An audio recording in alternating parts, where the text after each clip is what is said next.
The first time Kael stepped onto the Orbital Academy's main deck, he felt like the smallest person in the universe.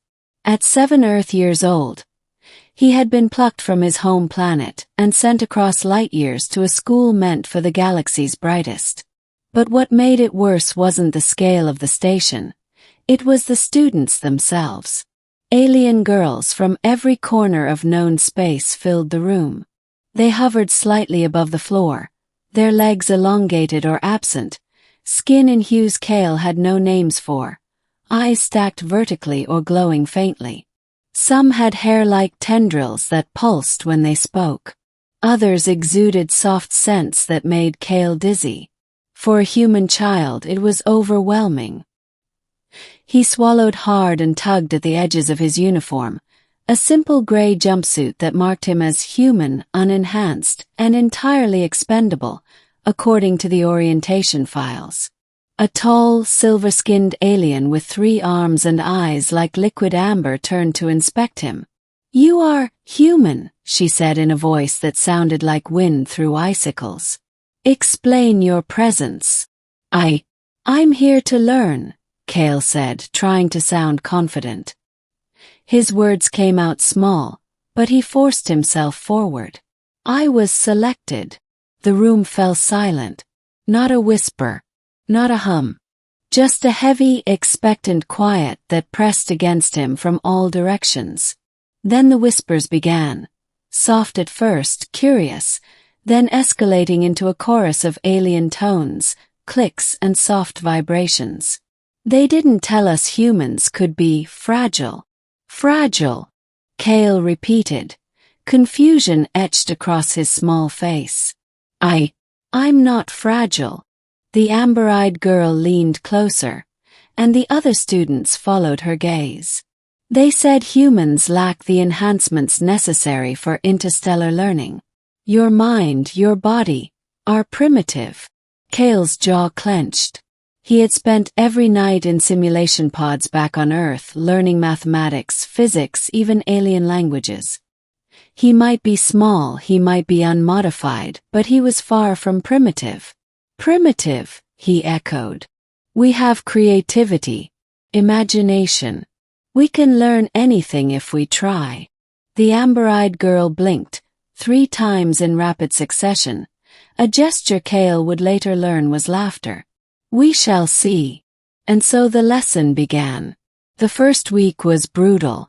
Kael struggled to keep up with subjects that relied on abilities he didn't possess. Levitation, psychic interface, genetic analysis of unknown organisms. The alien girls floated past him with ease, translating complex equations into mental images he could barely comprehend. Every evening, Kael returned to his quarters, exhausted, wondering if the stars themselves had made a mistake sending him here. Yet he noticed something curious. The alien girls, despite their teasing and whispered doubts, began observing him more closely. They watched the way he bent over problems they would instantly solve, noted the expressions that crossed his small face when he struggled, and occasionally when he smiled at a solution, they paused.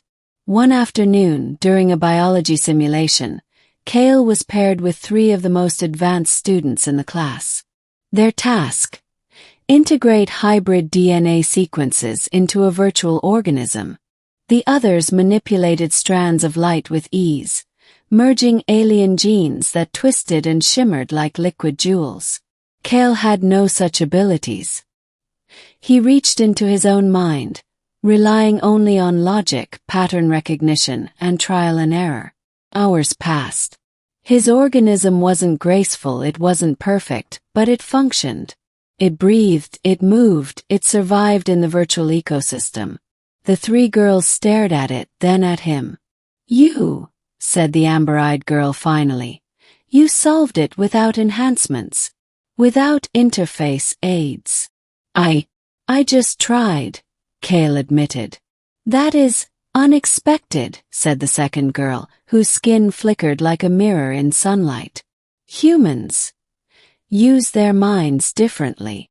They adapt," said the third, a girl whose voice resonated like low thunder. Not faster, not stronger, but differently. Effective in ways we didn't predict. Kael's heart lifted. For the first time, he felt a flicker of respect in the alien eyes. Not pity, not curiosity, but respect. Weeks turned into months. Kael's presence became an enigma. Where others relied on speed, precision, and enhancements, he relied on creativity, intuition, and relentless persistence. In simulations where failures were fatal, Kael's unconventional solutions succeeded.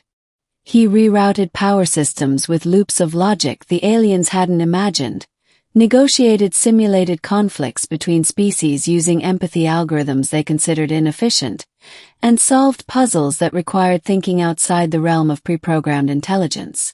By the end of the semester, the alien girls were no longer laughing. They were arguing amongst themselves.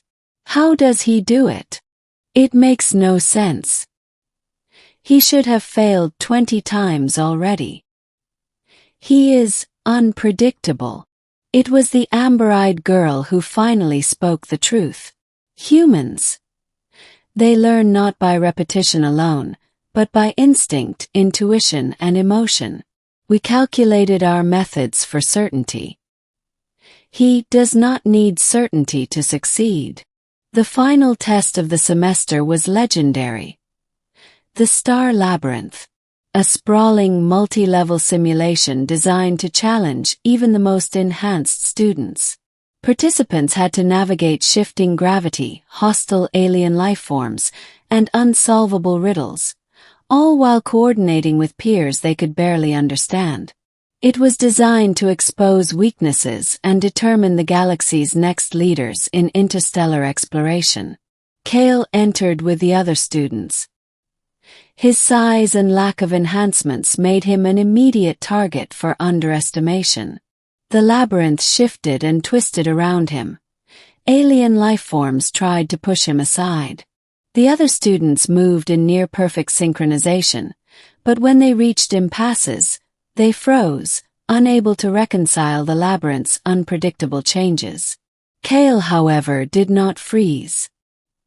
He observed patterns others dismissed, predicted shifts they did not calculate, and solved riddles by thinking about the problems as a human child, unbound by alien assumptions.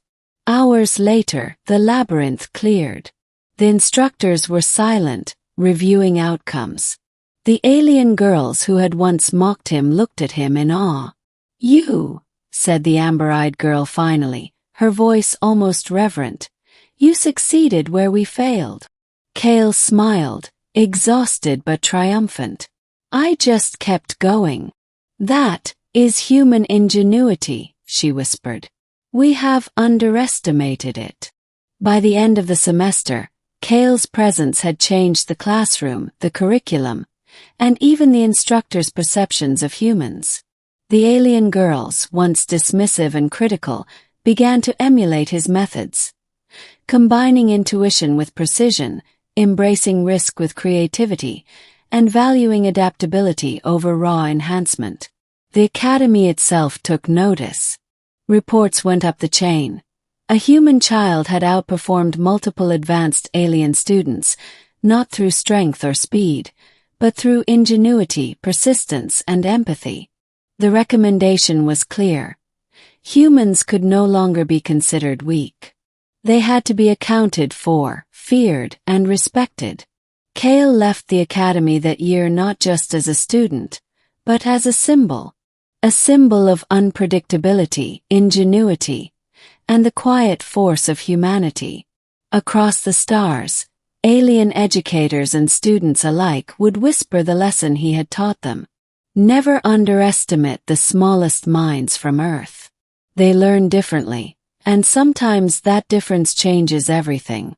Kael returned to Earth after the term, small and seemingly ordinary to those who didn't know. But in the corridors of interstellar schools, in the minds of alien children who had seen him in action, he was a legend, a human child among alien girls, a lesson the stars would remember. And far above the blue planet he called home, He smiled at the thought. Sometimes being human wasn't about being the strongest or the fastest, it was about being the one who refused to give up.